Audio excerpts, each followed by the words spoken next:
السلام علیکم خواتین و حضرات، آج میں آپ کو ایک خوفناک اور پراسرار کہانی سناتا ہوں۔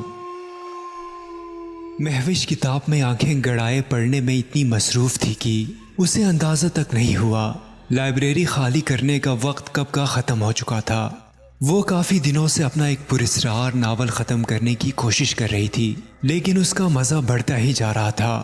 پتہ نہیں اس پراسرار ناول میں ایسی کیا بات تھی کہ مہوش لاکھ کوششوں کے باوجود آج وہاں سے نہیں اٹھ پائی۔ مہوش نے صرف ایک بار نظر اٹھا کر دیکھا تھا، کچھ لوگ وہاں کتابیں پڑھنے میں مصروف تھے۔ اس کے بعد کتنا وقت گزر گیا اسے نہیں پتا۔ جب ناول ختم ہوا اور اس نے اپنے چاروں طرف دیکھا تو وہاں صرف اور صرف گہرا سناٹا چھایا تھا۔ مہوش نے گھڑی میں وقت دیکھا تو اس کے پیروں تلے زمین نکل گئی۔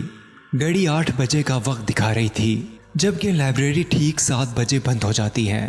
مہوش نے جلدی سے اپنا بیگ اٹھایا اور دروازے کی طرف بڑھی۔ باہر جا کر اسے اندازہ ہوا کہ مین دروازہ مقفل تھا، لائبریری بند ہو چکی تھی۔ لیکن سر نے مجھے بتایا تک نہیں، یہ کیسے ہو سکتا ہے کہ وہ مجھے اکیلے یہاں بند کر کے چلے گئے؟ مہوش روتے ہوئے اپنا بیگ ٹٹولنے لگی، لیکن موبائل تو میں گھر چھوڑ آئی تھی۔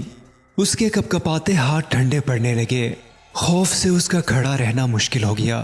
اس نے پھر بھی امید نہیں چھوڑی اور پوری طاقت سے دروازہ بجانا شروع کر دیا کہ شاید کوئی سن لے گا۔ لیکن رات کے 8 بجے کوئی لائبریری کے آس پاس نہیں بھٹکتا تو کھولے گا کیسے؟ چیخ چیخ کر مہوش کی آواز بیٹھ گئی، اس کے ہاتھوں میں بھی درد ہو گیا۔ کب سے وہ دروازہ بجا رہی تھی۔ اس نے ڈرتے ہوئے ایک نظر چاروں طرف دوڑائی، جہاں کالا گہرا اندھیرا اور سکوت چھایا تھا، ہر طرف ہو کا عالم تھا۔ اس نے جلدی سے اسی کمرے کی طرف قدم بڑھا دیے کہ شاید وہاں مجھے ٹارچ مل جائے۔ اندر جانے پر خوش قسمتی سے اسے ایک عدد ٹارچ مل ہی گئی۔ مہوش نے کمرے کا دروازہ اندر سے بند کیا اور کرسی پر سکڑ کر بیٹھ گئی۔ ہر طرف چھائی خاموشی اس کے ڈر کو مزید بڑھا رہی تھی۔ دماغ میں چلتے عجیب و غریب قسم کے وہم نے اس کا برا حال کر دیا۔ وہ بیٹھے بیٹھے خوف سے کپکپاتی پسینے سے بھیگی جا رہی تھی، لگتا تھا ابھی سینہ پھاڑ کر باہر آ جائے گا۔ مہوش اپنے ماں کو یاد کرتے ہوئے سسک رہی تھی، جو آج اسے جانے سے منع کرتی تھک گئی، لیکن مہوش اپنی ضد پر یہاں موجود تھی۔ پاپا کتنے پریشان ہوں گے، سب ڈھونڈ رہے ہوں گے، میری ممی کا کیا حال ہوگا؟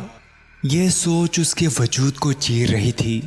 آخر میں نے کیوں نہیں مانی ممی کی بات؟ ایک عجیب سی آواز سے مہوش کو سوچوں سے اس گہرے سناٹے میں لا کر پٹخ دیا۔ آواز ایسی تھی جیسے کوئی آہستہ آہستہ پیٹ کے بل سرکتا ہوا فرش پر گھسیٹ رہا ہو۔ مہوش اپنی کرسی سے اٹھی، شاید کوئی اسے ڈھونڈتا ہوا آیا ہو، لیکن وہ احساس اس کے رونگٹے کھڑے کر رہا تھا کہ کوئی گھسیٹتے ہوئے کیوں آئے گا۔